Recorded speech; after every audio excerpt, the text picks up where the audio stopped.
Welcome back to DIVEBOMB IndyCar podcast, here to reflect on the second day of IndyCar Content Days with 14 more drivers next to the microphone, holding it, static in some cases, as they look forward to their 2026 season, recap a bit of the 2025 and answer plenty of questions from the media about all sorts of various different topics. And like we did yesterday, we're going to go through driver by driver, just reviewing what they said, kind of breaking down the key information, just so you know what to expect about each driver heading into 2026. If you didn't listen to yesterday's episode, I'd suggest you do that.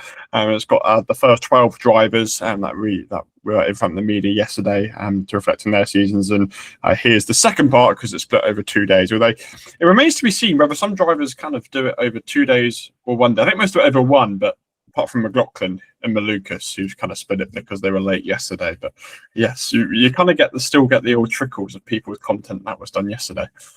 Yeah, I'm not quite sure, but it's been a fun couple of days. It's actually gone extremely quickly. As I kind of said yesterday, it's just always nice to get a flavour of how all the drivers and teams are shaping up ahead of the season. Obviously, they're always going to put on a positive front and be like, yeah, I think we've come away with about half the field saying they're going to finish top 5 in the championship. So I'm not quite sure how 15 drivers are going to fit in the top 5, but yeah, it's cool. I really enjoyed it. Kept fueled on Starburst because it can be it's quite a long time sitting still staring at a laptop, which while it's not physical activity, can actually end up being quite tiring. But get the tiny violins out. It's very fun. I've been doing chocolate coins. I've only got 2 left, as viewers can see here. I'm giving you a very pre-warning you in advance that because of the chocolate coins, there's a good end of year bleeper, so you'll have to wait until next January to see what it is. I've also found these watermelon true dates. When we speak about Christian Rasmussen, maybe there's some good podcast content if I try them, because it's made in Denmark. That's why. Sorry, it's made in Denmark. You can't see it on the camera, but these are made in Denmark. So when we get to Rasmussen, I'll have one, and I'll give a taste test live on the podcast of these watermelon sour dates that I randomly found lying around. I don't think they'd be very good, but someone bought them for Christmas, and because I like watermelon, but I don't really like dates. So anyway, we'll see how that goes. But yeah, busy day as we did yesterday. Let's give a bit of reflection to the 5 seats, because that's always fun. I think my personal winner, Brina's VK, in kind of a black and kind of dark green vibe. I thought that looked excellent. Good. Yeah, going from VK.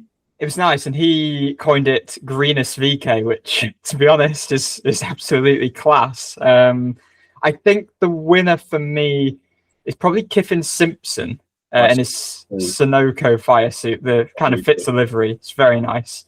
To be honest, I don't really remember tons of Stingray Rob had a bit of a funky one, a bit of American flag, bit of green, bit of loads of colours. Ferrucci with his Homes for Troops one.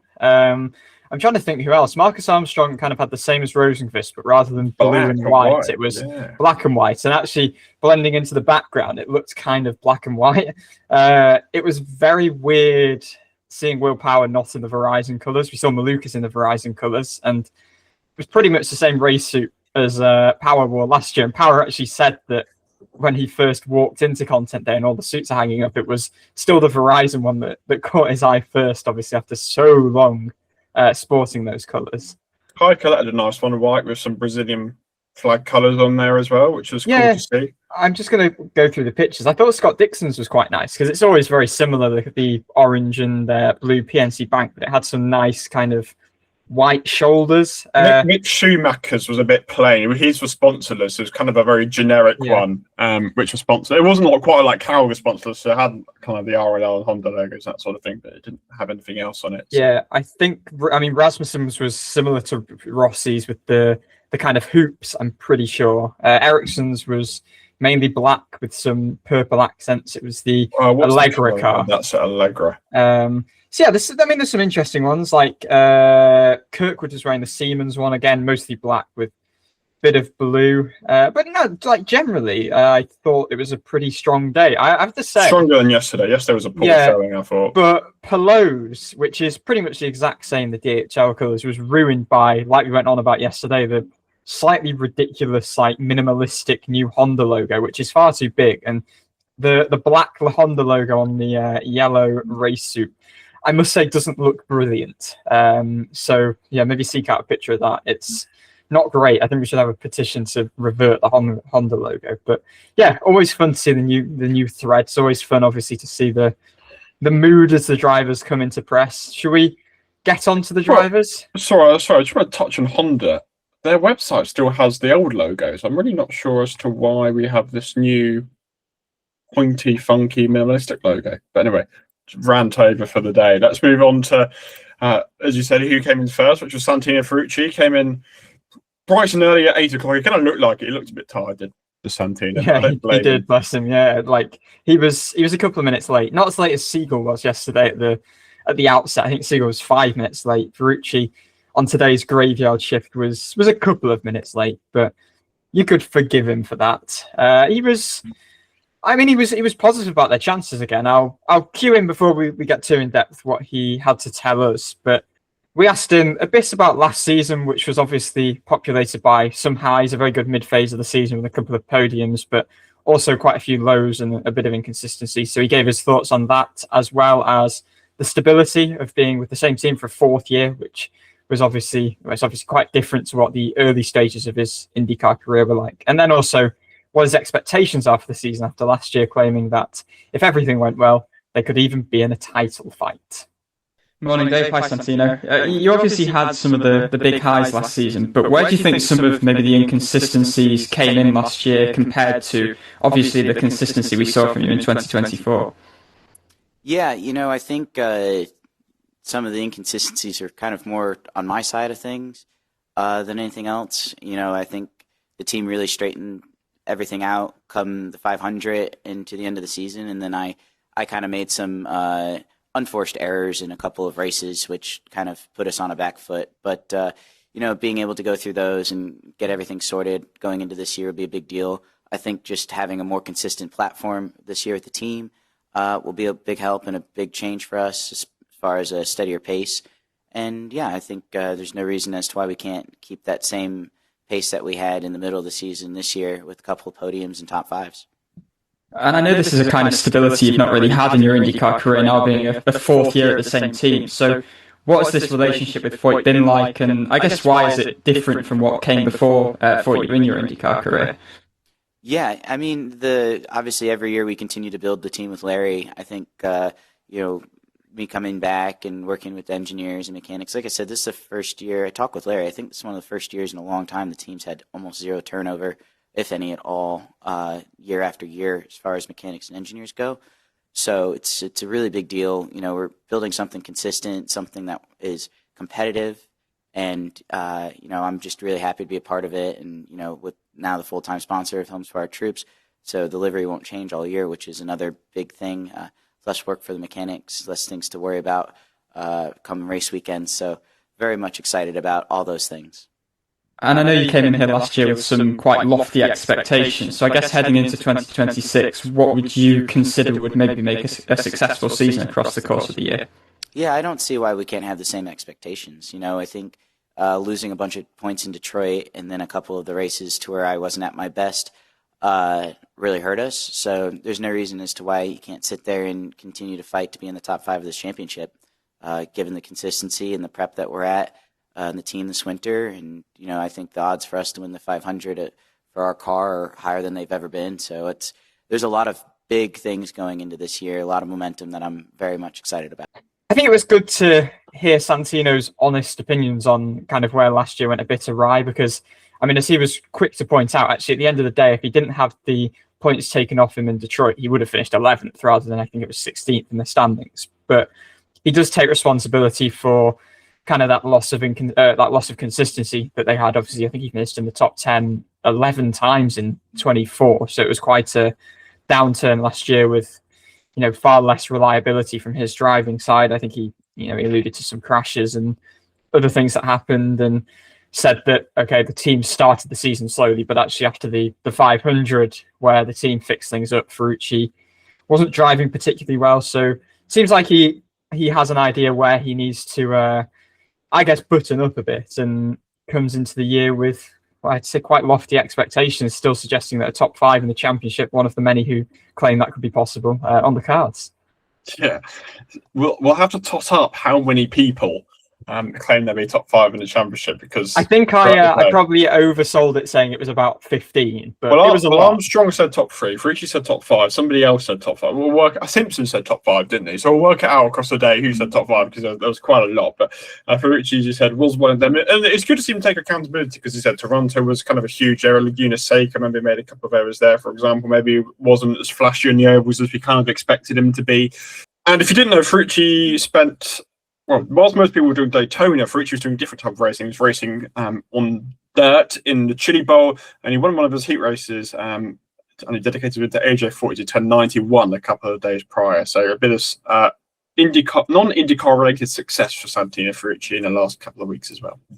I would say the only other nugget from him really was kind of about the internals of the team, saying that actually, and maybe he said this in one of the answers to me actually, that there's pretty much no turnover at the team for the first time in years. So he's got stability in his career, which he didn't always have in especially the very infant years of it. And now the team also have got that continuity as well, which includes the Penske partnership, which there hasn't been much official communication about, but Ferrucci was insistent that yes, it is indeed continuing. So I guess that's all the confirmation that we need. But I feel like they're in a pretty good place, AJ40 Racing and Ferrucci kind of as a whole. We'll get onto his rookie teammate, Caio Collet, later. But yeah, that's probably about it really on Ferrucci, if we want to shift on to David Malukas. Yes, his former teammate, David Malukas, obviously now at Team Penske, wearing the Verizon colours in a very similarly liveried car to what we saw at Will Power Run last year. And I think entertainment-wise, last 2 days, I think Malukas absolutely has to take the crown. I think one of my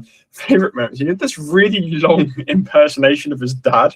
Because he was speaking about how his dad kept on calling him now he's moved to North Carolina, and he just wouldn't stop his impression. I've never heard David Malukas' dad, but apparently the impression was really, really good. So I'll take people's word for it. But it was honestly a really amusing impression. Trying to put on what I presume was a Lithuanian accent, which was really amusing. I would say Will Power probably challenged, Malukas' predecessor, Will Power, probably challenged him for most entertaining, but we'll get onto that later. Incentive to keep watching and listening.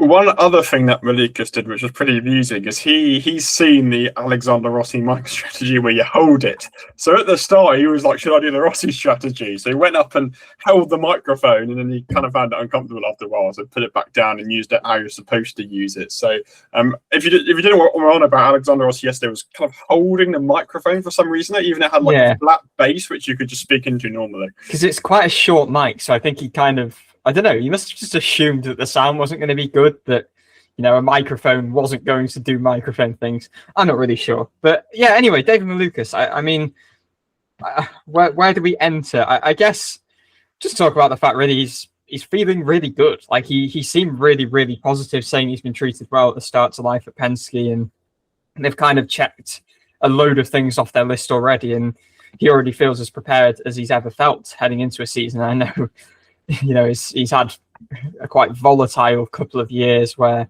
you know, he had the injury pre-season, came into Maishank Racing mid-season, but yeah, he was with AJ40 Racing pretty early. So, I mean, I guess you'd expect no less with Penske. But he says pretty much as excited as he's been going into a year. I mean, it's a massive opportunity, but he doesn't seem like he's being bogged down by the pressure of it. He was, you know, he kind of spoke a little bit about how the last couple of years and the hardships and the resilience he's had to show through, you know, the injury and the rebound. And I mean, he even mentioned actually that the wrist wasn't perfect last season, that he kept it quiet, but there was some residual pain there, which is pretty much gone now.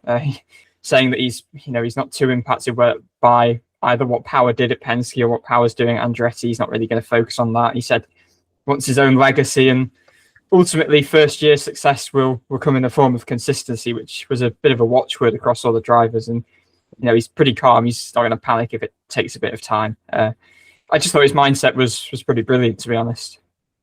I think a lot of you will be wanting to know the answer to the burning question, which is, can Malukas still make memes at Penske? And he's confirmed he is. He's still going to be himself. That's not changing as part of being at a team which is seen as very professional and very formal and Penske perfect. But no, he says he's going to remain who he is and be himself with the memes. He says a little bit off socials because he thinks he's just getting a little bit old. He's getting away from his phone a little bit. But he says he's going to start streaming a new IndyCar game when it comes out. It's going to be his way back into streaming, which is going to be very interesting. He also has complimented Ryan Blaney on his collection of memes, and that Ryan Blaney's got an excellent folder of memes, and just how funny he is because he just says stuff out the blue, which is really funny apparently. Yeah, so he had three main worries: that he wasn't going to be able to be the same meme guy. That's definitely not a word, but he's not going to be able to do his meme stuff. I can't think of a more eloquent way to put that. And also, I think the other two things that Dave First, the moderator, put to him were his haircut and suits, which Malukas said were actually the two other things he was concerned about, that he actually only owned one suit, and he went to like 3 events back to back and felt that he couldn't wear the same suit. So he now owns 5 or 6 different suits. So that's the major concern chalked off.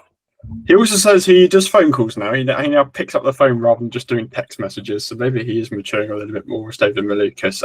He kind of said, I know from what we've said so far, it doesn't sound like the maturity has changed. But one thing he did say, which is quite interesting, is that 2024 off season where he says he learned a lot about himself, especially from a maturity and mentality aspect, which has kind of helped him to where he is today. And as we mentioned, like, in a very weird set of circumstances, if the McLaren move didn't quite go how it went, he wouldn't have been sitting in the seat at Team Penske. So it's kind of one of those really weird things. Just when these small things happen, and the outlook can completely change. So yeah, how old is that Malukas, just by getting an injury, he's ended up at Team Penske just 2 years later. It's quite a remarkable turn of events, really. But no, Malukas, as you can imagine, was extremely entertaining, and I wish we could have spoken to him longer. His football manager save has come to an end as the rumours on the street, which is a huge shame. So Dorking Wanderers need to appoint a new manager, it seems.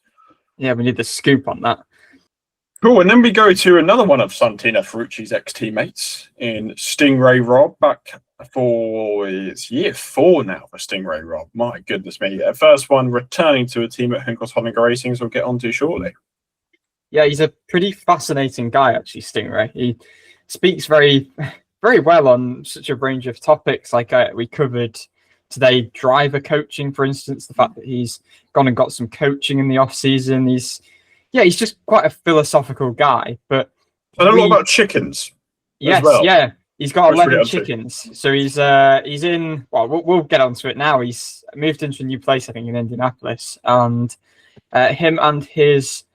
Are they married? They're definitely. Yes, I think they're engaged. They are married. Yes. So him and his wife have got 11 chickens as they're doing up their house. And he discovered that they peck a lot, and that's where the term pecking order comes from.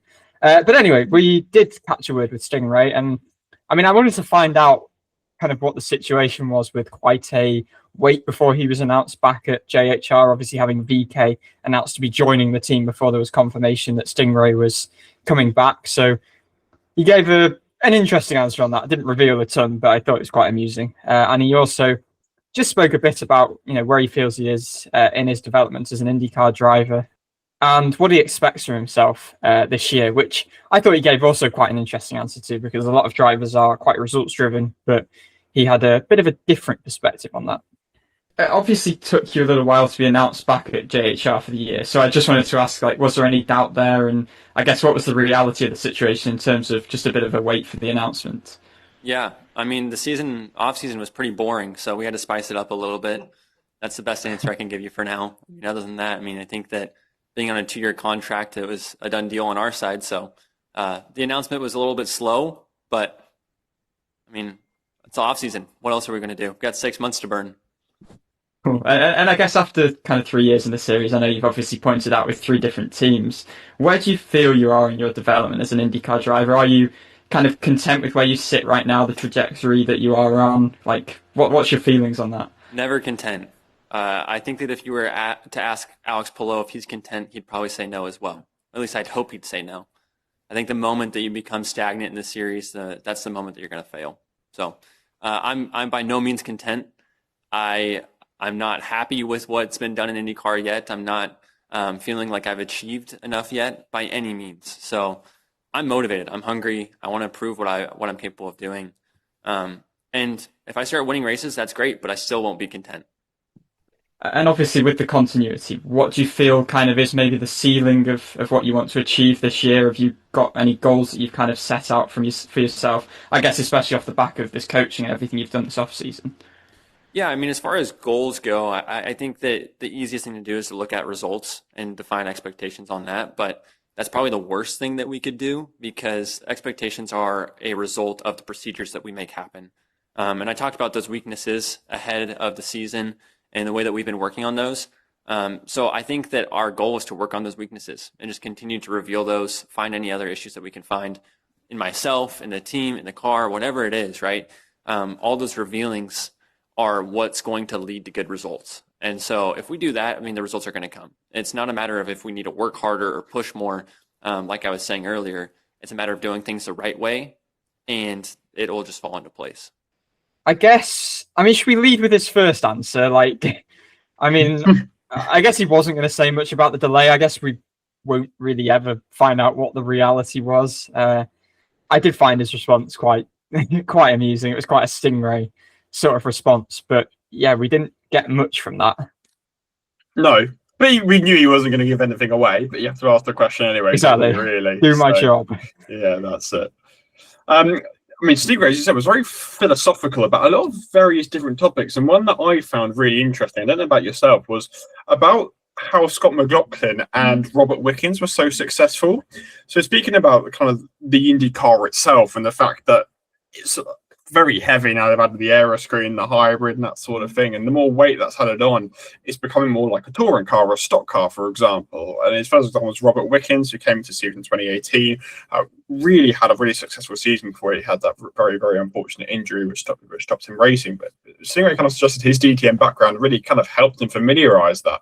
And Scott McLaughlin, on a similar note, racing in supercars for so long, has adapted quite quickly to IndyCar just because of the weight of the car, which is a really interesting insight, one that makes a lot of sense. He kind of said because you're kind of lower series cars are just so like a go-kart because they're so light, not as much translates as you think. So that was just something, a little nugget I got from Stingray, which I thought was really, really fascinating.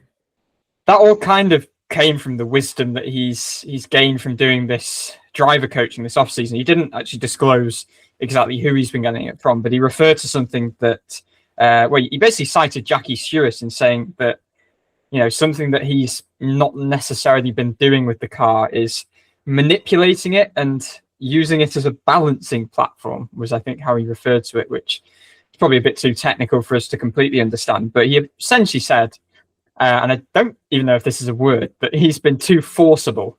I guess the word's forceful. But I think he's basically says that he's followed, you know, throughout his career, this ethos about like needing to be super hard working and through that being like quite aggressive, and that's translated to his driving style. So he's kind of revised that a bit this year, this off season heading into this season, which I don't know, I just think that'll be quite interesting to follow. It's quite a, I don't know, it's quite a, I don't know what the word is, but I guess it's just a good thing for a driver to do, acknowledging the fact that they've had a tough first few seasons and they need to kind of swallow their pride and go out and kind of reinvent themselves a little bit. Stingray was another one where consistency was kind of the watchword, and that's what he's targeting. But last year he actually was tending to finish better than he qualified, but at the same time I think he was kind of dissatisfied with where he was qualifying a lot of the time. So yeah, there's a lot to work on, I still think, for him, but at the end of the day he does have continuity, and at last, after kind of chopping and changing every off season. So we'll have to see how that pans out for him. He came across as a bit more relaxed to me in previous years, and his insight about coaching and that sort of thing, I think, it has really given him a new perspective. Is kind of what I gathered from Stingray. So we won't touch on him for ages, but one other funny thing is he's known Rinus VK since they were 13 or 14 in go-karting, and they done a bit of bonding over rock climbing where Stingray whooped VK's arse. Even VK's wife Carmen was much better than him. So yeah, that's something Rinus VK is not talented at. But let's go on to Andretti Global's Kyle Kirkwood, the first of 3 Andretti drivers we spoke to today. Now, obviously, Kirkwood comes off the back of having 3 race victories, which he noted, but all his podiums were victories last season, which is something he needs to improve on heading into. We love a good stat like that with Kirkwood, don't we? Because it was for that first year with Andretti where his only 2 top 5s were his wins. So he's now making them up himself. Yeah, but we got word in with Kyle about his new contract, which he signed late last year, which I don't think we ever touched on, but anyway, it was unsurprising.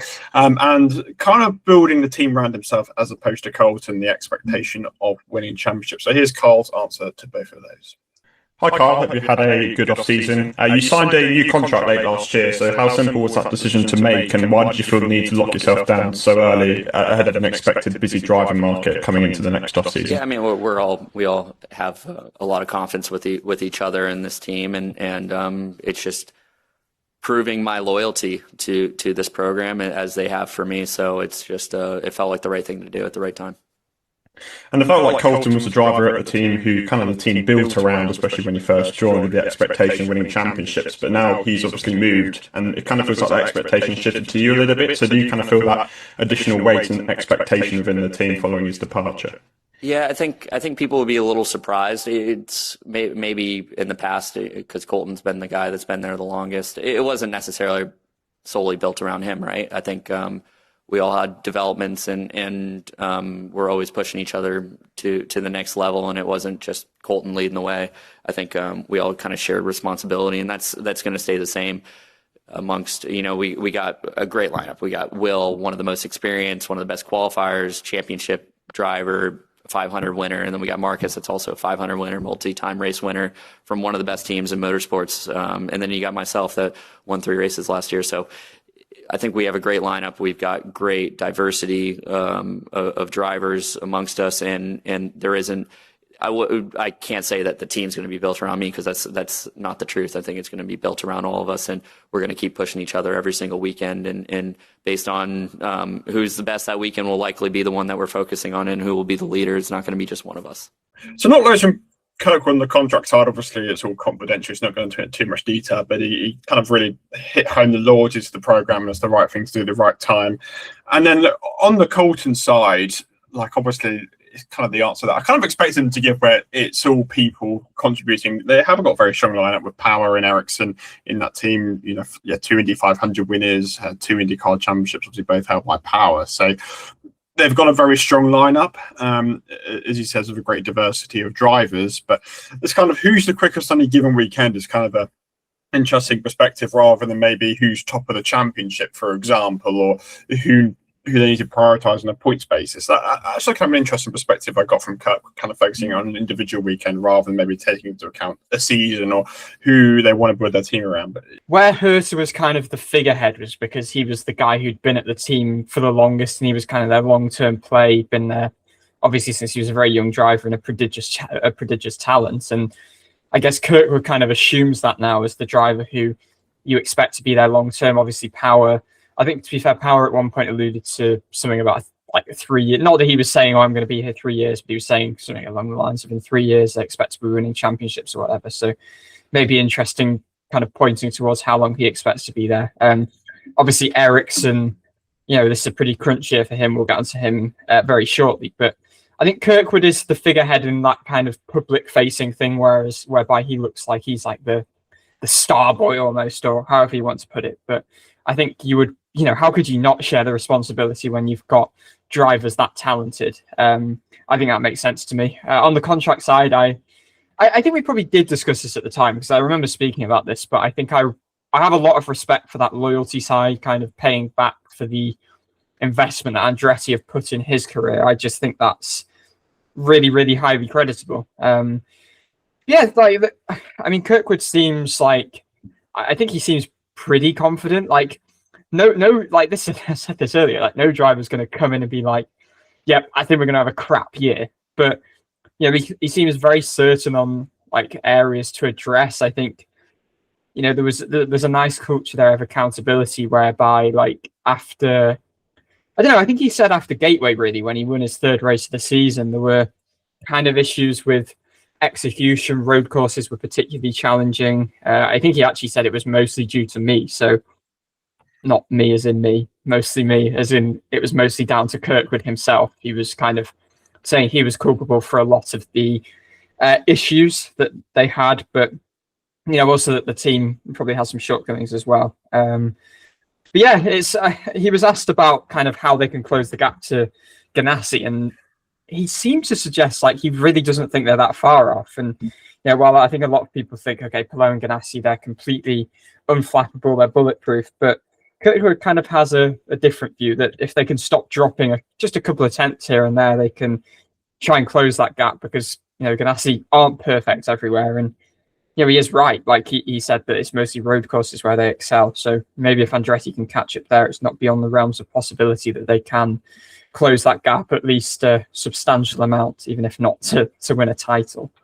But Kirkwood did also speak about kind of taking accountability for his mistakes and taking it on the chin if something goes wrong from a driving perspective. And yeah, as you kind of said, taking a lot of responsibility for the mistakes he made, but making things better. And he says good camaraderie between engineers, mechanics and drivers, and it's important to have that honesty rather than pointing fingers. He also gave a really fascinating story about eating iguanas. So to give you a bit of a more backstory, so apparently the real temperature indication in Florida is when the lizards start falling out the trees, which I heard it when I was like, "What? Where is this guy?" And Kirkwood said it's a true story. So what's happened is apparently some guy in Miami picked up some iguanas and was like, and said he's going to take them home and probably eat them for dinner. So he grabbed them, thinking they'd just die in the cold. But he put them in his car and they heated up. He started crawling over this bloke, and then he crashed his car with all these iguanas crawling over him. In fact, there's a massive story in Miami. Kirkwood is adamant he will never eat an iguana. Well, I thought when he said that the guy kind of picked up the iguanas, I thought he was saying, oh, he was going to go and care for them and warm them up. I was quite taken aback when he said he was going to probably go and eat them. There was also a fun story about well, not a fun story, actually, just a fun comment about Will Power, about how everyone keeps mentioning Detroit, but actually they're both really close and have been quite close, and how it feels like it's two worlds clashing, and hopes that they manage to form one big conglomerate. Kirkwood also introduced himself to his own press conference, which I thought was quite funny, actually. So we might find a clip a little bit later. But yeah, introduced himself to his own press conference, which was amusing. But let's go on to Marcus Armstrong of Meyer Shank Racing. Obviously, his second year there at the team is fourth season IndyCar, I believe, which doesn't feel quite right, but it is his fourth season, believe it or not. As I said a little bit earlier, he kind of reflects on his season, where he finished 8th in the championship, but says, I think he alluded to Nashville, like a small little mistake ultimately cost him 6th in the championship. And he's kind of thinking, well, he can now go into the top 3 in the standings is kind of his goal for 2026. And one other thing he kind of noted was that pretty much in every race throughout the season, they had the pace to finish in the top 8. And it was maybe a small little execution error, for example. It was whatever it was, maybe his mistake, like at St. Petersburg, is one that he brought up, for example, where he was kind of made a small little mistake, which ultimately really cost him. So Armstrong was kind of really happy with what they did last season, but I was kind of surprised to hear that he's got a lot of confidence that him and Meyer Shank Racing can do a lot more. Yeah, I mean, he was happy, but there was also, I sensed a bit of dissatisfaction, which I guess is a pretty encouraging sign, to be fair, I guess, about the direction of a team that obviously a few years ago they would have been just absolutely ecstatic to have finished 6th and 8th in the championship. Yeah, he basically spent the whole time talking about the Armstrong ability without actually knowing what the Armstrong ability is, because he just kept referring to all this consistency throughout the year. But yeah, he was actually kind of saying, like, as much as the consistency was great, like he was finishing in the top 10, but he felt like actually all of those top 10s should have been at least top 8s. And I know he kind of also said like they could have been even better finishes and pushing into the top 5, whatever. But I think he basically said, and I think what summed it up, he said he wants more of the spectacular. It's funny, he said like they're not a million miles away from being in that kind of range of being able to finish like 3rd in the championship. And he did acknowledge that you have to be pretty perfect to do that. But yeah, a bit contradictory. He said they're not a million miles away, but they need to make gains in all areas. So make what you want of that. But yeah, I think generally speaking, he's pretty content with where they are. Just yeah, I was just taken aback at how like he didn't reflect on last year. Obviously, being, I know it was his first with a new team, kind of not. He's obviously still got that stable core of engineers he had with Ganassi because of the technical alliance, and that continues into this year. He said that relationship, being able to kind of share meetings with some of the Ganassi drivers as well, really helps them all to push on together as kind of a 5-car unit almost. I mean, he exceeded expectations, and he comes across as extremely confident that 2026 will be a season where he's getting a lot of podiums, maybe winning some races, and he's going to improve his championship position. He seemed a bit annoyed he didn't get 6th in the championship in the end, because maybe it was because of the case it came down to one race. Armstrong also accidentally said 6-7, which he just like he just absolutely lost it when he accidentally said it. So he said. Well, I think someone in the media room must have reacted to it because it was kind of a bit of a delayed reaction. I don't know who, because they're all like, a lot of the IndyCar media are not David as Land, young as us. I probably was, yeah. He said, have those big points as opposed to constantly 6, 7, 8, 9, which is basically what we were. And it came after that. And there was some point a little bit later where he said 6 again. And he made a note. Yeah, there we are. So he said, I think from my personal point of view, when you get to your 4, 5, 6 in the series, I didn't say 7. So later, he deliberately ensured that he didn't say that word again, which is pretty, well, those words again. He also had like a massive explanation about his American accents, and he thinks he can do a Tennessee one but not a Texan one in preparation for Arlington. So I'll be honest, I don't really know how they're different, but Marcus Armstrong seems to be quite confident that there is a difference in between all the different accents there are in the United States. He also spent 5 weeks in the off-season embedded with his old karting team in Europe, which I thought was quite interesting. He said it was, I don't know exactly what he was doing, whether he was kind of coaching, or I think he did some driving as well, which he said was a good decision. Said there was nothing like karting, and he enjoys the fact that there's no fear of crashing. So yeah, I think that was just quite a fun kind of off-season thing for him to do to keep his eye on a little bit. But yeah, I think Meyershank Racing, we obviously spoke about Felix Rosenqvist yesterday. Very interesting case to keep following next year, because obviously they are like kind of pseudo Ganassi cars, and 4 of those 8 cars finished in the top 8 of the championship last year. So yeah, very obviously super competitive as always, but for them to have done that last year was very impressive. It's going to be hard to repeat, I think, especially if you look at if Penske rebound or what have you. But yeah, intriguing. We're a bit behind, so just before we get into Kevin Simpson, what's the latest tracker going on? Because this was a bit of a weird phase of the day, because we were expecting a break, but then people kept them coming earlier, so we got more time with them. Yeah, I actually have literally read out Ferrucci, and that was it. So Malukas got them back on track 1 minute early. Then Stingray Rob just threw the schedule to absolute smithereens when we were supposed to have a bit of a break. He came in 15 minutes early, caught us all a little bit off guard. Well done, Stingray. Then Kirkwood was 8 minutes early. I think Stingray probably had the longest media availability of all, actually. Probably went on about 25 minutes. Then Armstrong was... Pelot was pretty long, but he was late. Yes. Actually, that's a good point. Armstrong was then 5 minutes early. So leads us on to Kevin Simpson, who was 3 minutes early. Although I've written in my notes 3 minutes suit. I think I was carried away by his race suit. Yes, wearing obviously Sunoco colours. This season, one of the things we talked about yesterday was kind of getting Uriah ahead of the season by racing at the Rolex. So we did follow up on that with Kiffin, because he does a lot of LMP2 racing. So he was a good driver to ask him just about how he kind of made that step from year 1 to year 2. Because I mean, he was regularly in the Unsung Hero Award for his improvement in year 2. So I just wanted to get a bit of his perspective on that ahead of the 2026 season. Cheers, Dave. Hi, Kiffin. Hope you had a good off-season. I won't ask you about pickles this year, probably much to your relief. Last year, obviously, had a really big improvement in comparison to year 1. So what do you feel like made the massive difference where you were able to kind of unlock this next step in your performance? I don't know that there was any one thing that really clicked, per se. It was all just building through last year into this year. I think having that off season to reflect and refocus was a big help. But then also just going back to all the tracks for the second time in the same car is a big help. So I just felt like whenever we rolled out the trucks, I knew what I was doing. I knew I had an idea what the car was going to feel like from the first laps, and that just gives you that much more time to work on the car and to make the car better instead of having to focus on yourself and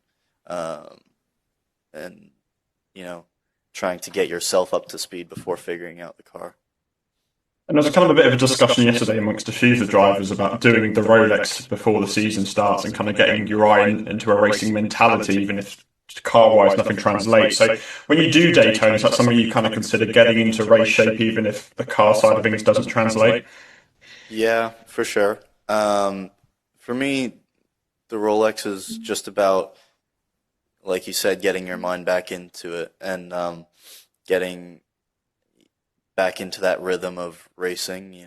You especially like racing in one of the higher classes like P2 or GTP, you end up passing a lot, which you're passing slower cars, but whether you're passing slower cars or not, you're still passing cars, and it does kind of get you in a good mindset for when you get to racing.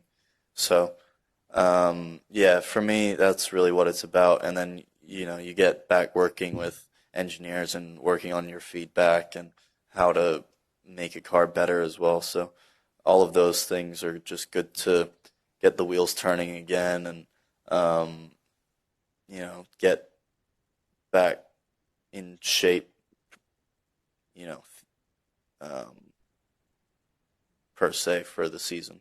So I did find it kind of interesting that Kiffin didn't really have anything that kind of clicked for him last year. It wasn't like he unlocked something in year 2 and it's like, yes, this happened. It was just a case of having the familiarity of going to track for the second time, having that year-long experience. And I kind of feel like when Simpson first came into the series, it was a little bit rushed, given his experience into next. But now he's kind of got a bit more experience under his belt, and that's why we kind of saw those developments, which increasingly improved throughout the year, particularly when we got to Nashville Super Speedway, for example, with that battle of McLaughlin. He said that was a big confidence boost in Nashville because he relatively struggles with a lot of ovals, especially the short ones, but he kind of likes the higher banking side. And it's just really given him a bit of a boost on the ovals, which he didn't have previously. It's never quite been his favorite track type, so it's good to see him have a little bit of a bump there. And carrying on the Daytona conversation, again, an interesting perspective about lapping cars, for example, just doing overtaking, even if they're in a different class, getting back into rhythm of it, and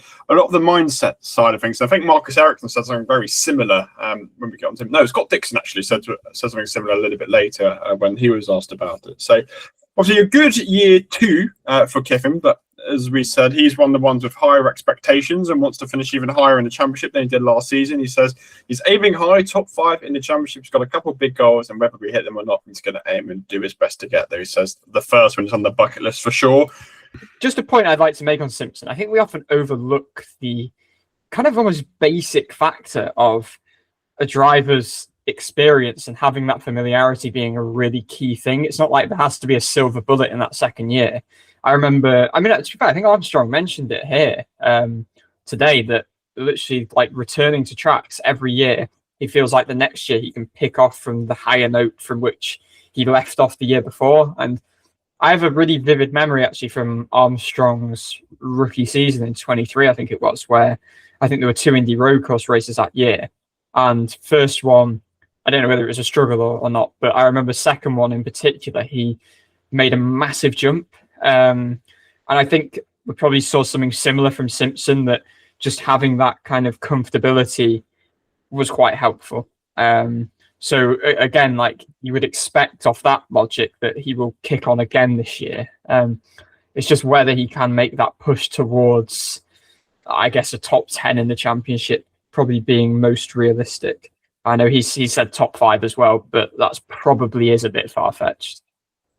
So I think just to conclude in Simpson, it's mainly about just having that kind of continuity heading into next season, kind of having that familiarity of tracks, and that's ultimately what the big difference is. As he kind of said to us, it's nothing that special. It's just kind of being familiar with things, and obviously it's not just the tracks. It's stuff like, I think Armstrong said this, kind of understand the strategy a little bit more is something that's quite big as a driver. You kind of learn these things and how kind of the cadence of a race works, and something that he brought up, for example. The last driver in the morning was Marcus Ericsson, third year of Andretti Global. A lot of people seeing this as kind of a bit of a pressure year on the basis that he's out of contract. You've got Dennis Hauger looking in, obviously a bit of a disappointing couple of seasons for Marcus Ericsson, but spoke a lot about a lot of the things he spoke about last year, particularly on the mental side, which he clearly places a huge emphasis on. Obviously, you got an opportunity to speak to Marcus.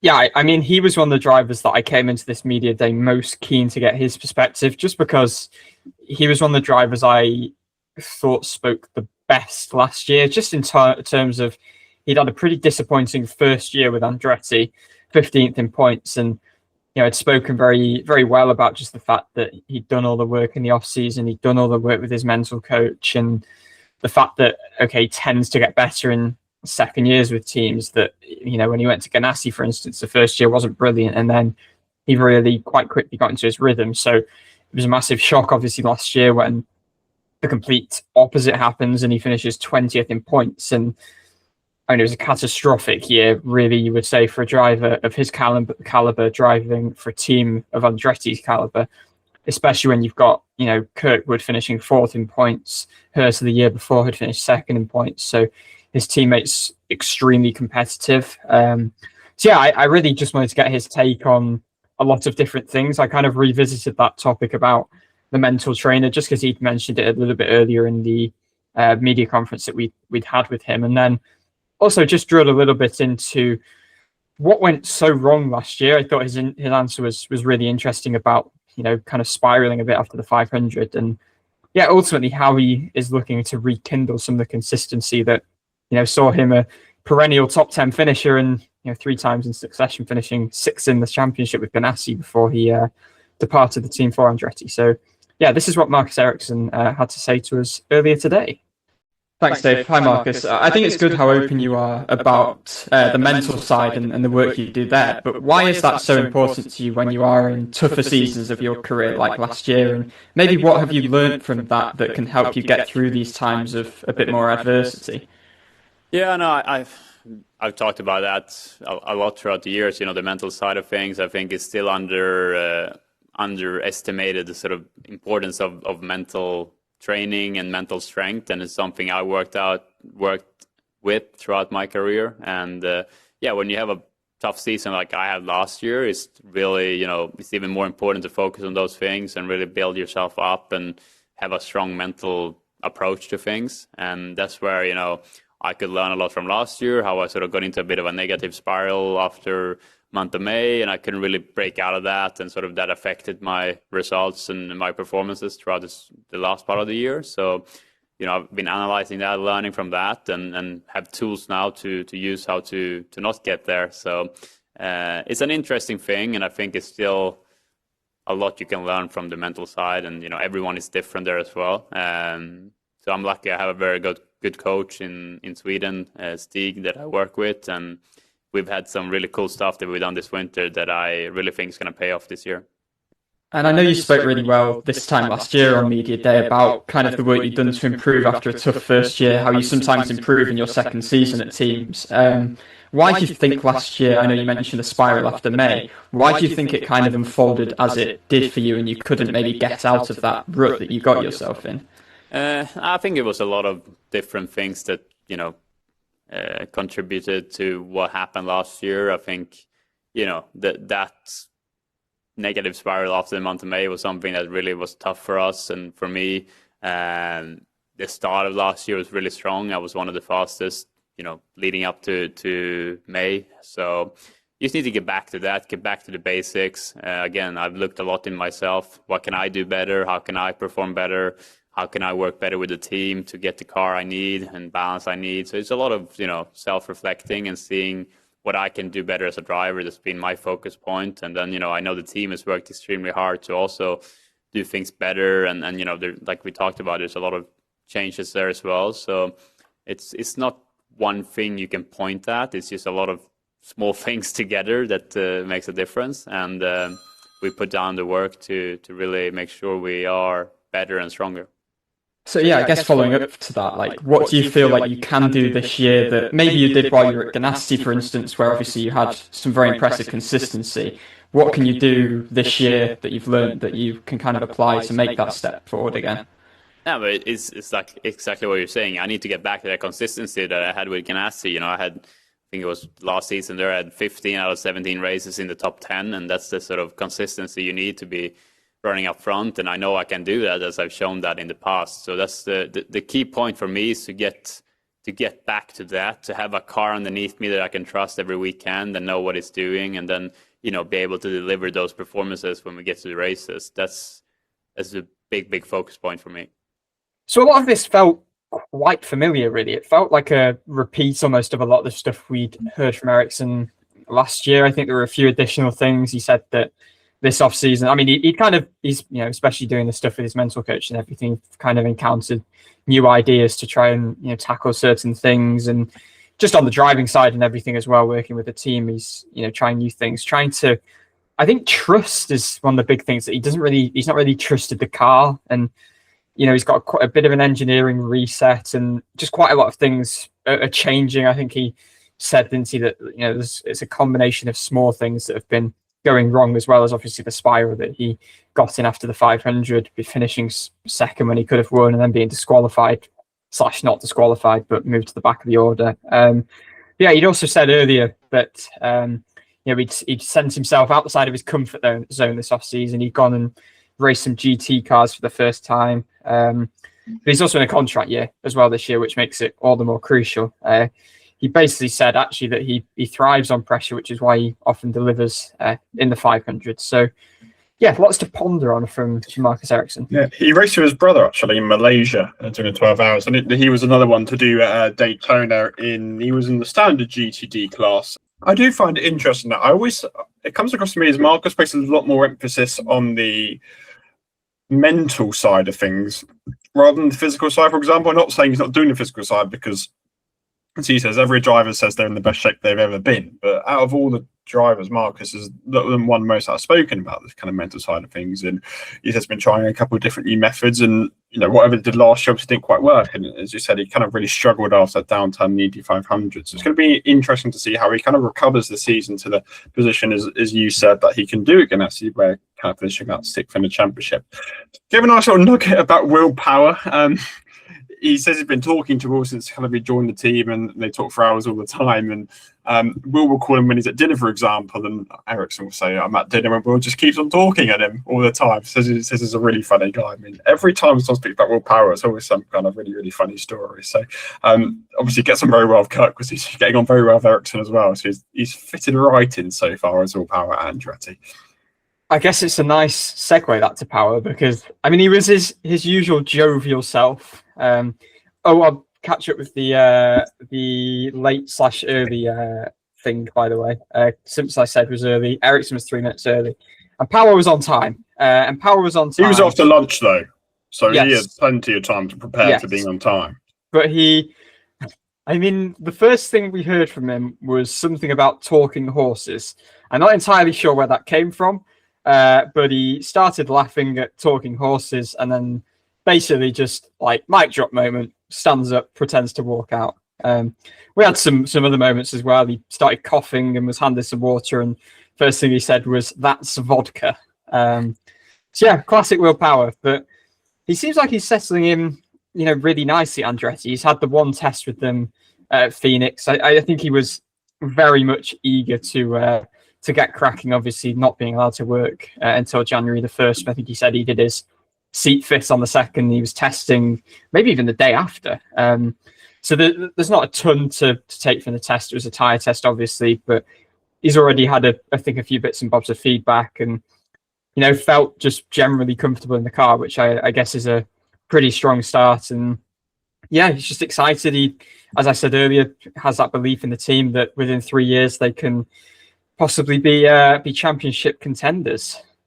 Yeah, I think one thing that Power did reiterate quite a lot, though, is obviously it has been 17 years with Penske, and obviously moving to a different team might be a new experience for him. But he kind of ultimately said, he said this at the test, he kind of reaffirmed it, that once you get into an IndyCar is an IndyCar. Some things might be slightly different, for example. However, it's still an IndyCar, and whether it's Honda or Chevy, the change isn't that much. And moving team, again, isn't that much, as you alluded to right at the start. But one of the oddest things of the change was seeing a Verizon suit right at the front of all the driver suits, which wasn't him for the first time. He's sponsored by TWG AI this season, which is obviously Andretti's owned by TWG Motorsports, and they kind of say the AI element of it is going to be embedded into the team. Now, I can't say too much about it, but yeah, it's going to be a feature of how the team operate and that sort of thing. Seemingly, he won't go into too much detail. He did have an ad filmed in the off season to kind of make a little bit of the time between him leaving Penske and joining Andretti, and so it was kind of a bit weird not being able to do anything for 3 months. We did a lot of training at home, and he's now moved to Indy. He's right next to the Andretti shop like he was at Penske. Now, another funny anecdote he had every anecdote is funny with Will Power, isn't it? Now, on his last day in the shop at Penske, he got a call and he was asked to come to the shop, and they had basically got this plaque. He can't say plaque. He says it really weirdly. He's like, what is it? It's like pluck or something. He can't say I don't know. I don't recall that. Anyway, Will Power can't say the word plaque. I can't remember exactly what he said, but he can't say that word.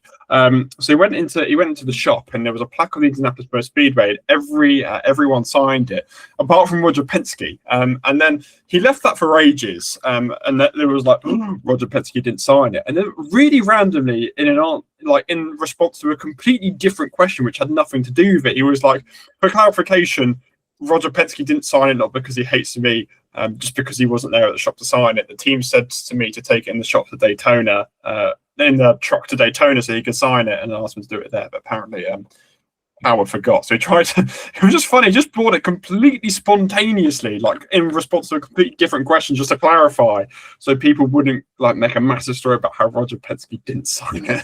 Oh yeah, that was funny. I think he said he suddenly had a vision of getting a phone call from Roger Penske about, hey, what's going on? What have I not done?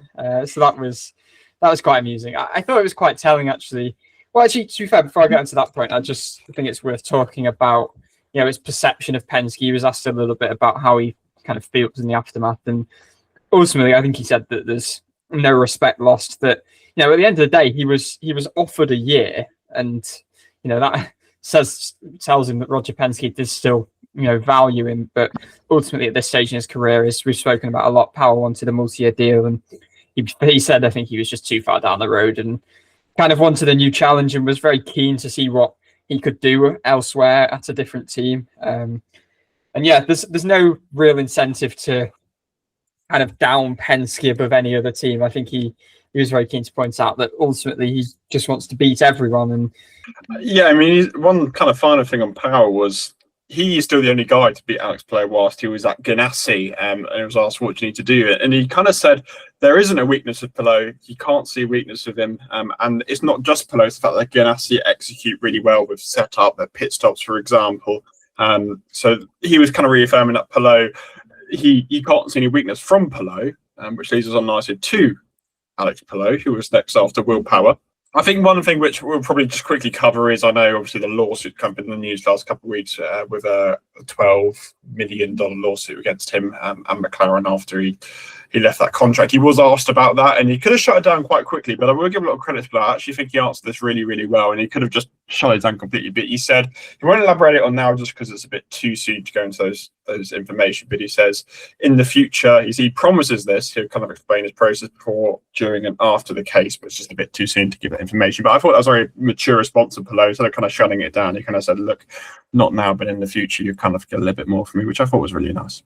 I mean, he was insanely relaxed on literally everything. Like, he was ridiculously relaxed. And I thought exactly what you kind of brought up there, Dan, that he, when answering that question, could have just been a no comment, don't want to talk about it. He did obviously say, like, he didn't want to say much more other than the statement, but I thought it was quite a thoughtful response. And then actually David Land later in the press conference asked him just about the feelings of obviously having had that hanging over him. And he did kind of open up a bit about how things that we knew, but 2022, when that all kicked off and was in its peak, was really rough. The only year obviously he's not won a championship with Ganassi, and that obviously it is a relief that that's all over and done with now. But God, having that burden and still winning 3 successive championships is only now can he start focusing on racing. Insane. To be fair, he did. I mean, he did say like he's been able to focus on it, but he also did say that he doesn't wish the pressure on anyone, and that it is always kind of on your mind. And the only no comment that we got from Palou was when he was asked about his fantasy football success, and he was asked whether him or Ganassi's social media guy Josh Butcher picks the players for him, and he said no comment. So didn't get the answer for the lawsuits. We got it with fantasy football. Well, yeah, he won with Ganassi, didn't he? But he didn't win his local one with all his friends. But yeah, he's cheating there. So I don't know if he gets those points. But one thing I think was quite interesting about Palou was kind of speaking about the success and how you kind of move on from that success. And when you win a championship, when you win an Indy 500, obviously you had that kind of postseason media tour in Spain. But he kind of said, after 2 months, you kind of just have to put it away, and that's the past. You have to focus on the next season. And he was like, ultimately, if I start finishing 18th every race next season, you're going to start writing stories about me finishing 18th, not my success over the last 4 years, which I thought was a really interesting insight from a champion, where you can't kind of rest on your success. You just have to continue building and building it. And of course, that's always going to happen when you're at the top level of sport. It's kind of given that perspective where, you know, you have to continue striving for the very best. And just because he won 8 races in 2025, that doesn't matter. But he said he got to celebrate with his family back in Spain, which he enjoyed. And he's starting a new chapter in St. Petersburg because everybody's on a level playing field in 0 points. And he can reflect on his success at the end of his career.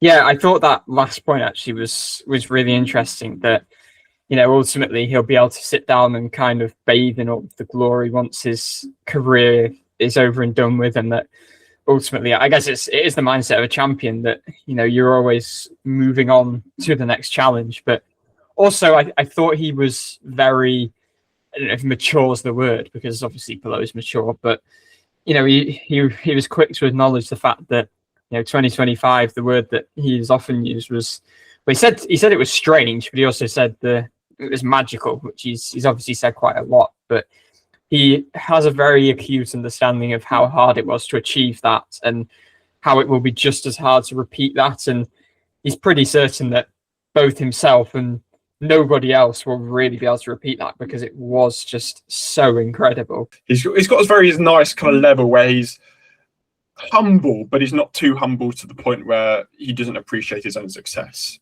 I would say he's assured. That's the word that I would use. One final point on Palou, something that somehow became a bit of a theme throughout the couple of media days, is Palou was talking about kind of how the whole Ganassi deal came about, from being pitted, I think, next to or next door but one to a Ganassi, I think it was Dixon, when he was with Dale Coyne in 2020, and he twice refers to the month of August. But that actually brings me on to the fact that between media and drivers, we had 2 mentions of the month of March and a mention of the month of February, which, I don't know, I guess it's just a very IndyCar thing to refer to. You can't just say the month, it is the month of. Yeah, I mean, if you say February to somebody, they're not going to be confused as to what February is. I mean, the month of May makes sense because that's kind of the IndyCar term for the Indy 500 festivities. But, like, I don't need to go to you, what you're doing in the month of September. You know what September is if I say, what are you doing in September? Yeah, no, it's not going to be like, oh, what are you doing on the hour of September? Anyway, bizarre. Let's move on to Rinus VK, who I don't think mentioned any month. He let me just control F. No, he didn't say any month, so we're fine for Rinus VK. Confirmed that Stingray Rob did kick his ass in rock climbing, so an early loss in a teammate battle there for Rinus VK. Obviously moved from Dale Coyne Racing to Juncos Hollinger Racing ahead of the 2026 season. So we did get a word in with Rinus. We make a big thing on this podcast about how he keeps pushing between 12th and 14th in the championship. He said he wanted to come top 10 in the championship, another target, which I think is maybe one of the most achievable this season, is what the credit I'll give to Rinus VK. We kind of asked him how he's going to achieve that top 10 in the standings and what he's going to do to do that. And then he kind of mentioned early on in the press conference about trying to combine the road course format Grosjean showed and the open format Daly showed at the team, and kind of combining it there. And then a big part of that being the Indy 500, and how kind of he bounced back from difficult bump day in 2025 to kind of give him a little bit more experience. So his VK's thoughts on that. Thanks, Dave. Hi, Rinus. I hope you had a good off-season. In your six seasons in the series, you've kind of been remarkably consistent with your championship finishes. It's always been between 12th and 14th. And how do you kind of unlock that more potential to claim a top 10? I know it can be team dependent, but is there anything you feel like you need to do to kind of elevate yourself to that position which you set out to achieve? Yeah, I think one really big thing for championship points is top 5s. Just barely getting top 10s. It's good for points. But where you really start to see a difference is top 5. So for me, getting consistently in the top 5 is a priority. I feel like at least 5-6 top 5s are going to be necessary to comfortably be in that top 10 in the championship. And, probably when I'm top 10 of championship, I want to be top 5. So I'm always striving for more, and so is the team. But, it's top 10 in the championship is just a goal. Every single race that can change, according to what we do. We're going to have to maximize everything we have. One weekend we might win. The other weekend it might be 12th is the best we can do. So, I'll have a really short-term mindset. Every race, just, focus on the day that they had this season. Obviously, speak about trying to combine the road course form and the oval form. The team has kind of shown in the last few seasons. Obviously, a big part of that is the Indy 500. We saw Connor have a good run there last year, and obviously you tended to qualify nearer the front, but last year was a bit difficult for you. So when you think about going back to bump day, how do you kind of reflect on maybe the difficulty on the mental side to kind of push your way through it? And is it almost in some ways good to have that experience of having to fight your way into the field as opposed to kind of going straight to the fast six? Yeah, I think every hard moment and challenge in your career makes you stronger. So for sure, I feel like I've again grown as a driver in 2024 at the 500 or 2025 in the 500. I feel like, especially again with Chevy Power, now with JHR, Connor told me at the autograph session last year that this is the best car he's ever driven around the speedway, which includes ECR cars. So that made me very excited as well. So I kind of wait, just to be on track in general. Sebring is my first big day I'm looking forward to. So no, it's gonna be awesome, and I think I can help this team build a very strong race car as well at the Speedway. So I liked Renus's perspective about the Indy 500 in 2025. He says he's grown as a driver, and every moment of challenge makes you stronger, as he said. I did really like the nugget he gave about Daly having the best car, because Daly's been at the 500 for several years now. He's had some very, very competitive Ed Carpenter cars. So I guess that kind of fills VK with a lot of confidence, because he was in the same team as Daly at the same time. And if Daly's saying that's best car, considering his overall expertise, I'm sure that's something which is going to be I'm sure it's something VK's going to be looking forward to come May, because, if Daly's saying that, you've got to believe him. I agree with what you said about his expectations being quite realistic, really. It was a bit more measured than some drivers, I feel like, saying ultimately, he wants to finish top 10 in the championship. And I think he said multiple podiums could be possible. I think he said more than one or two. I don't know whether that was in response to your answer or your question or not. But yeah, ultimately, I think he said there was, if there's a win on the cards, that'd be great too. But I don't think he was kind of getting too carried away there. But yeah, I thought his mentality on the, kind of how to finish top 10 in the championship was interesting, that you probably need to push for more of those kind of top fives in races. And he was certainly one of the drivers who gave more kind of numerical expectations, especially, I guess, complete opposite of his teammate, to be honest. But he did say he's got a pretty short-term mindset. So these goals could change throughout the year, depending on, obviously, how things are going.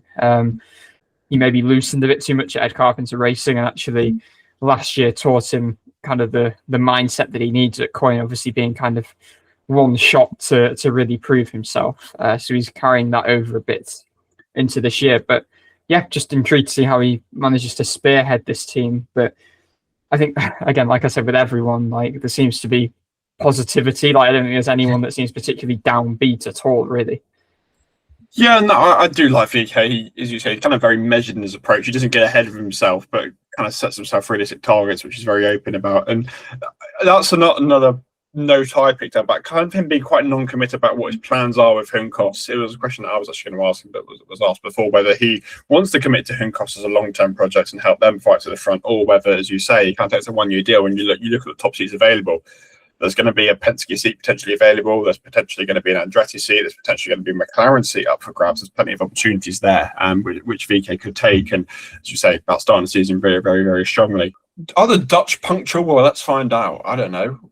I don't know either, because he was one of those who turned, because he followed Palou and Palou overran the those. Lundgaard indefinitely early. And VK, he arrived after Palou finished, but that was about 10-15 minutes after his scheduled time, so couldn't tell you.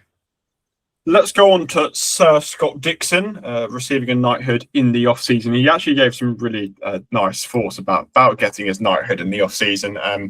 He described it as kind of wild, and he got an email, he says, kind of October, November time, thinking it was spam. He sent it to his wife, asking what it was, and it was kind of an asking if he would accept a knighthood. So he didn't kind of know what happened, and it was under embargo before the announcement came out. But he said it wasn't in his wildest dreams. It was not something he'd even dream about. He said it's a massive honour, and he's been very proud to fly the flag for New Zealand and getting other Kiwis to racing in different countries, serving as an inspiration for many others as well. So I thought that was very nice from Dixon, and I think very well deserved considering success in IndyCar. And well done to Sir Scott Dixon.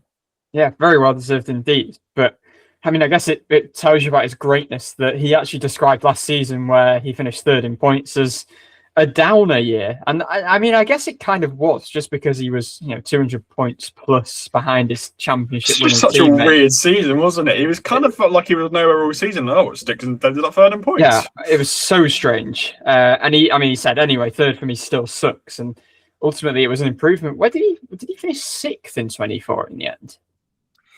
Good question. Whilst you carry on speaking, I'll verify that for you. Yes, he basically, kind of carrying on that, said it's all in the details in terms of where he maybe needs to make a step forward. That qualifying wasn't always brilliant. I know he's never been a qualifying marvel, and racing's always been his thing. He hasn't got a road course pole in 9 years or something. Yeah, it's crazy. Yeah, he just kind of spoke a bit about execution being a problem, maybe a few engineering things here and there. Mentioned driving style, so I don't know whether that's kind of still some hybrid induced stuff, but yeah, that's kind of the headline with Dixon, really. He was knighted, and the fact that he's pretty disappointed with last year and kind of wants to kick on again, and we'll try and close that gap to below this year. There wasn't masses more, really. Yep, says it was his 25th content day or something along those lines, which is mad, absolutely mind-blowing. He did finish sixth in 2024, by the way, so well. But he said he saw a rendering of the new car, but wouldn't really give any more details for it. He said with a bit of a smirk that it looks better than what we have now. It's not hard. Referring to the current initiation of DWTOL, which is very different to when the car was first introduced. So with all the aero screen and the aero packages and that sort of thing. Yeah, he was asked about Alex as well, being with the team. Just says he's extremely well rounded. He works really hard, which makes him so successful in the series, and he is the guy that everyone continues to chase. And it's a new year, and everybody's got an equal opportunity going to St. Petersburg of how he can catch up to Alex Palou. Which I kind of still get the sense of the 2 days that nobody quite knows how they're going to do it definitively. Some people have ideas like Kirkwood, but there doesn't seem to be no real confidence that Palou is going to be caught. Well, yeah, Kirkwood is probably the most bullish in saying, like, yeah, they still have weaknesses. They're not 10/10ths everywhere. So, well, not yet, but Power in the same camp as saying he has no weaknesses. So yeah. Well, I guess I was more speaking Kirkwood to Ganassi rather than Palou himself. But yeah, everyone else still seems a bit like, bit kind of in the dark, unless they're all like doing the content day version of sandbagging, and they're going to come out in St. Pete, and Palou is indeed going to finish 18th. I mean, Kirkwood was speaking about people go out really hard in Sebring and turn up to St. Pete and aren't very good. So don't read into pre-season anything, is what Kirkwood was saying. Let's go on to IndyCar rookie Mick Schumacher. Obviously, his first season in the sport with Rahul Letterman Racing. Obviously got a lot to learn, and a lot of the emphasis he placed was learning ovals and kind of adjusting to IndyCar and the small things which maybe I guess most people don't appreciate, such as learning different vocabulary, learning different metrics with feet and yards and that sort of thing. It's kind of in that transitional period at the minute, but he's going to learn. And one thing he said, which was really interesting as well, which he says the Indy 500 he doesn't really think about, and it's not something that he kind of deems as the biggest race. Every race is equally as important. He kind of said when he's racing in the World Endurance Championship, he considers Le Mans is the biggest race of the year, which that's the F1 mindset. Very well. Yes, that is the F1 mindset, because it's all about the whole season, which I guess makes sense. Like some drivers are more championship orientated, and others are more like marquee race oriented. That's fair enough. I don't see that as a problem. I will say, I think one thing that really struck me was actually just how polite he was when he first came into press. Like, he greeted everyone that was in the media room, asked everyone how they were, asked about how their day was going.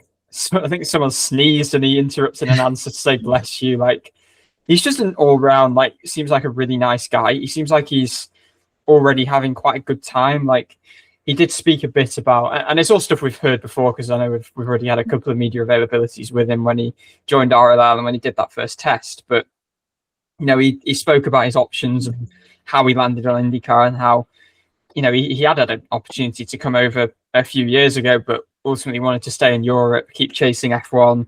First of all, that was racing in WEC, which could have been a long-term home, but ultimately didn't really see a long-term future as he hoped for. And then he's really happy already. He says now with IndyCar, now that he's kind of learned what that's all about. An oval test coming up, the first oval test at Homestead before the full field heads to Phoenix, kind of mid-late Feb. So that'll be interesting. He's done a little bit of sim work there, but I think Louis Foster said a very similar thing yesterday, actually, that you can only learn so much about ovals on the sim. It's not particularly great. Yeah, he's had a lot of chatting with Graham already, it seems. He was asked about a couple of times. He had dinner with him, apparently, and to ask him a lot of questions. It feels like every time there's a new teammate at RLL, Graham Rahal seems to have the most in-depth conversations with him. Last year was the DiFrancesco text that he was on about how he marvelled at how good the text message was. Rahal seems to just endlessly chat with absolutely everybody. And I'll be honest, considering every time we speak to him is always absolutely fascinating, I think I could have a very long conversation with Graham Rahal and not be unentertained. I would say it's great leadership, really. I think that's only good things from that. I think one thing that's kind of mad just from our perspective is that, you've got here Mick Schumacher, the son of Michael Schumacher, talking about working with Louis Foster, who we regard as the third host or honorary third host of our podcast. The concept of Michael Schumacher's son being like mates with a guy who we occasionally do a podcast with is like, that's kind of mad. Like, would you have thought that when we started doing all this coverage a few years ago? I said that to you at the time. Like, that's kind of crazy to put it in that perspective. I think even Graham yesterday, I mentioned this in yesterday's show, saying how Michael Schumacher was as big a hero and inspiration as his own dad was, being a very successful racer. So yeah, that was all. I don't know. I just thought of that when we were speaking to Mick earlier. It's quite cool. Let's go on to one of his Rookie of the Year rivals in Kaya Collette in his first year of AJ Foyt Racing. We did speak to Kaya about kind of moving over to IndyCar from the European side and kind of the verification he gets at reaching IndyCar, as well as what his goals are for his rookie campaign. Hi, Kaya. Congratulations on the move. Hope you had a good off-season.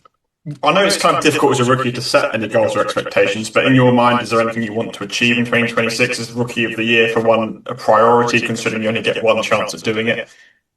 Yeah, definitely the priority together with the team is to be the Rookie of the Year. I think this year, as I said before, it's really tough. A lot of good competitions and two really good drivers as well that will be trying the same thing as me. But I think we have a really good chance to do that and a lot of potential.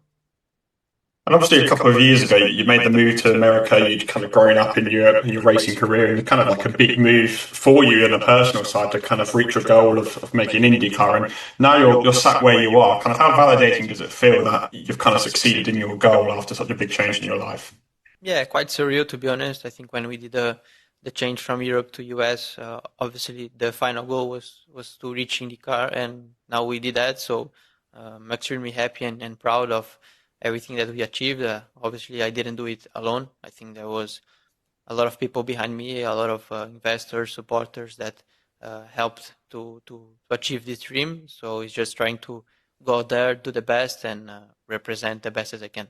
It's kind of quite notable that Rookie of the Year is a big primary target for himself and the team, obviously trying to beat out Schumacher and Hauger, and what we said is going to be a particularly interesting Rookie of the Year battle. And obviously, as you said, kind of very gratifying to reach the IndyCar goal that he did. And he's kind of got big responsibility because he's flying the flag for Brazil, which obviously has a great IndyCar heritage. Helio Castroneves, Tony Kanaan, Gil de Ferrer, and the list goes on and on. Great IndyCar drivers from Brazil. So this is very proud as a country, obviously, with a lot of history, and hopefully be the next one carrying the flag, he said. There's a bit of pressure on him because the Brazilians, as we know, are always very, very passionate about the drivers. I'm sure they'll be wanting Collette to really go above and beyond. He's kind of got that Brazilian fire suit a little bit as well. So really representing his nation's colours well. Yeah, we didn't learn a ton from him, to be honest. We hadn't actually, I don't think, had a media opportunity with him since he joined Foyt. Said it was a complex deal to get together. Obviously, kind of needed the results in Indy Next and wasn't going to get the scholarship from the championship. So the partnership with Combatrons, I don't know what they do, but that was quite important. And yeah, clearly is embracing the opportunity, calls it a dream come true. Ferrucci spoke quite highly of how easy Collette is to work with, which I think we'd heard from him a bit. He also noted they had a quite similar driving style, which he hasn't had a teammate for a while. Yeah, interesting, but not tons from Collette. He's just searching for consistency, I think, was the main point he put across in this Rookie of the Year battle. And yeah, just about it, really. Yeah, knows Dennis Howard quite well. They've raced each other since they were 2016 in go-kart. We're having a lot of that today because Marcus Armstrong also mentioned the fact that he goes back into the Ferrari days with Mick Schumacher and how they grew up karting together. So, yeah, a lot of like reminiscing about the old times between drivers today, which I thought was quite amusing. We ended off the day with Christian Rasmussen. We haven't done we're doing this terribly. What's the early? I know Rasmussen was early. We've got some catching up to do. So just get us up to date. Where are we up to? I think Dixon, did we say Dixon was on time? Schumacher was a minute early. Collett was 2 minutes early. And Rasmussen was 8 minutes early. So we'll hand the crown out once we've spoken about Christian. I mean, Rasmussen, we did have to wait a long time for on the basis that, not his fault, but there was kind of like a 1 hour, 40-minute break or something, which was really good annoyed. For us. Because it was tea time for us, so we could go away and eat. You have the morning session, and then you have to wait for ages, and then you have a bunch, and then you have lunch break, and then you do most of the drivers. Then there's a massive wait before one at the end of the day, which is anyway. You have to do a lot of waiting, but patience is a virtue. We learned it well. I'll give them credit. It must be an absolute headache to schedule. The amount of things and commitments they have to do throughout the day. You know, being a full day thing. I don't envy the people who are in charge of that. Anyway, we did speak to Christian. We spoke to him about kind of how he's so successful at ovals, because last year was his first full season on ovals, and how he's managed to become so successful with win extra podium. He got, as well as kind of the style of racing, which is really often spoken about Christian, and his kind of on the edge style, and as well as kind of the changes he's seen in the team in the last couple of years, which have really helped them kind of grow with a new investment from Ted Gelov. I know you did the majority of oval races in 2024, but last year was your first season where you raced all the ovals, and obviously most of your success came on ovals, as we saw. So what has clicked for you so quickly on that style of racing? I don't know. I think oval racing has always come quite natural to me, and obviously, even though I'm from a European background, I came to the States quite early and did all of my junior categories in the States. So I've been on oval since 2019 was the first year. So I've worked up some experience on the ovals and have had pretty good success on them in the past in the smaller categories.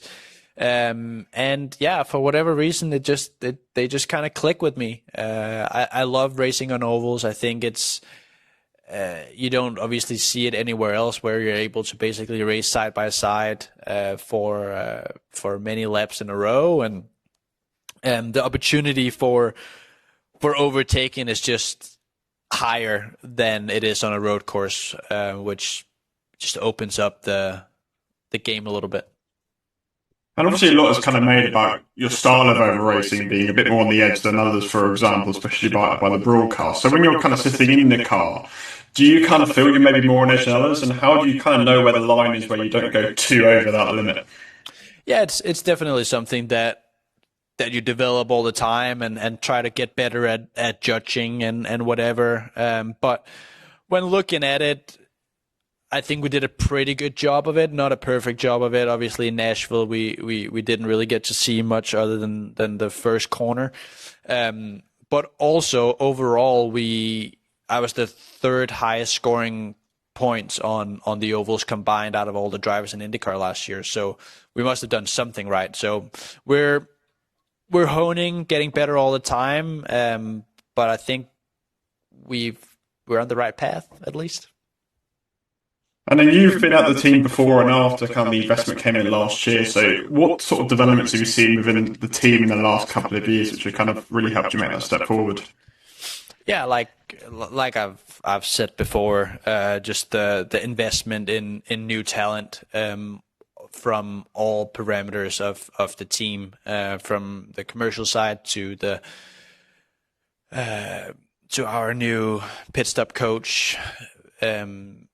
Physical training for all of the guys, new engineering crew, and I think just in terms of added manpower to the team, I think we've gone from, I don't know the exact numbers, but we've grown quite a bit as a team, and just have more people involved. So each person can have a more specialized job, and hopefully do, if they have less stuff on their plate, hopefully they can do an even better job at that particular thing.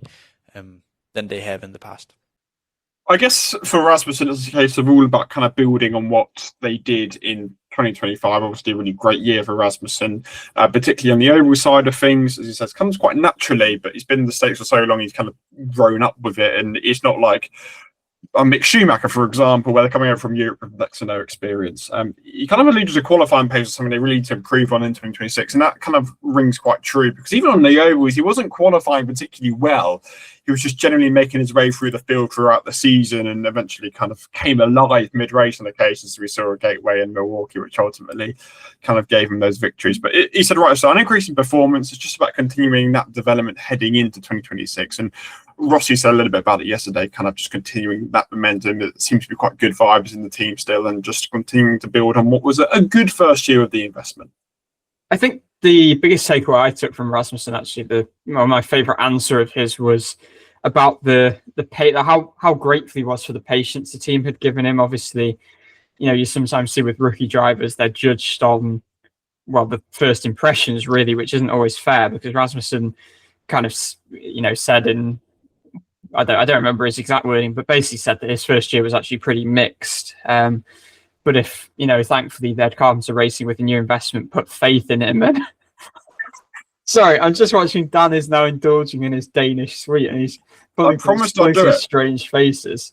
Rasmussen kind of just spoke about the importance of that patience. And I mean, with this podium and a win, I guess it paid dividends. He's now just got to extend the oval form to road and street courses, which he's obviously very aware of.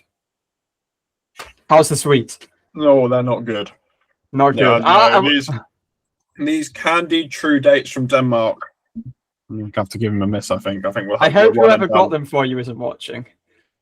No, I don't. Well, I probably won't, because it was a while ago. But no, not successful outing at all from these true Danish dates. I hope Rasmussen doesn't eat them. A big headline that I missed from Rasmussen is he was another driver to decide to pick up the microphone that caused some strange confusion, although kind of did it two-handed in a kind of shielded way. But no, he picked up eventually. It wasn't very far off the ground, but he did elevate it from its natural position. I don't know how that became so interesting to us, to be honest, but we live and we learn. Carpenter thing, isn't it? But Rossi was the one to start the trend, so Rasmussen just continuing from his more senior teammate, who he beat in a championship last season, which I always just found pretty incredible. But anyway, I mean, as you said, not loads to say from Rasmussen. It's just about continuing from last year. There's a lot more talent that's been brought onto the team as we kind of knew on the commercial and performance side. Read about it in IndyCar Weekly is my suggestion, because I put a little bit about it in there. But no, otherwise, not really loads from Rasmussen. That was kind of it from the day. We will be having kind of more in-depth features on the site over the coming days and weeks, just kind of giving you a little bit more if you want us to read up about some more of the quotes that they gave, and look forward to their season. I mean, we should briefly touch on the fact we mentioned Dale Coyne yesterday, and the fact they haven't announced a second driver. There were apparent sightings of Romain Grosjean today, so nothing yet confirmed. I'd imagine he's there because they're expecting him to be confirmed, but they want to do his headshots and mugshots sort of thing now because it's a convenient time to do it. So looks like Romain Grosjean, the kind of it was an expectation he'd come in, but it gives us kind of one more clue as to who's taking that Coyne seat. I mean, this is just putting two and two together, that his name's obviously been in a lot of reports, and there was a video of Alex Palou and Will Power just talking, and it appeared that someone in the background looked a bit like Romain Grosjean. David Land and Tony Donoghue had reported that they'd spotted TBA. Will Buxton said that he's spoken with TBA, which is obviously what people often refer to as Dale Coyne's driver that's not yet been signed, to be announced. So, yeah, I mean, good investigative work from whoever spotted that in the Twitter video, because I didn't notice. And a bit of a blunder from IndyCar from whoever posted that video of him in the background. But yeah, that's it for the 2 content days. The next on-track action will be, I believe, at Phoenix, and then they've got test at Sebring, and then the season ends at St. Petersburg, which is going to be in 32 days from today, if I do my maths correctly. Yes, 30 days until practice, though, which is obviously the parameters I go off. Any kind of things you really take away from content day? Any kind of like good stories or anything that gets you excited for 2026 in particular? I guess, well, should we just reflect on what our favourite moment was? Maybe that's the best way to go about this. What was your favourite moment? I just really like David Malukas' impression of his dad. I've got to say, I think I actually will give the crown to, as much as I enjoyed the Chronicles of the Mic and the reaction when Felix Rosenqvist revealed that his baby was due on the 14th of March, and Will Power talking about talking horses or something I didn't really understand. I'll give it to Soundman Mike at IndyCar, who was supplying us with music throughout the extended gaps between drivers. I just think, did a good job. Some older music. Top Gear theme was good. Dan got a bit of a slating for calling the original Life is a Highway a remix. Well, it is a remix of a good version. The remix, like there's some songs where the remix becomes the version, and that's one of those songs. But it wasn't the remix. Yeah, but you know how the remix became, like, I Took a Pill in Ibiza, that song, the remix has just become the actual song. That's the same as Life in a Highway, so I've got a valid argument here. In my opinion. Disagree. You called the original remix. I did, but that's because I didn't know there was original. I just presumed it came from the film anyway. I wouldn't have known either because we're too young. So well done to Mike the Sound Guy. Pretty good playlist. I also really like. I wish I'd talked to you a bit later though, so we could have done on tonight's show. Alexander picks up the mic. Yeah, that would have been good. We also saw in Powers, they kind of zoomed out to refocus the camera, and they had like the avatar, not the avatar, like the board where like IndyCar and the logo's brought behind them. And this thing was absolutely massive. This thing was huge. Yeah, I don't know how they got such a big thing. It was quite impressive, to be fair. But yeah, sorry. Let's reflect. Favorite story? I don't. Favorite story? I don't know. I don't know the favorite story necessarily. But I think Pelot's quotes on the court case I thought were impressive. I think most insightful, I'd almost say Marcus Ericsson, just because last year was so bizarre. It was nice to kind of have a lid lifted on that. Power was obviously good fun. Malukas as well. Those two are two of the most entertaining. I thought Rob as well was on particularly good philosophical form. There's kind of some of my headlines. Yeah, I think we got a lot of interesting insight, as you say. I think for today, obviously, Ericsson's kind of mental side of things, Power about adapting to the new team, kind of Pelot about staying grounded and moving on into the new season. I'm just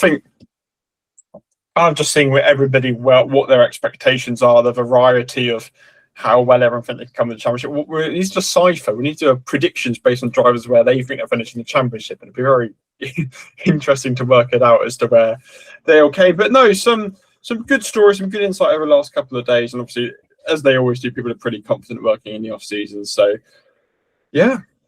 Anyway, we'll leave it there.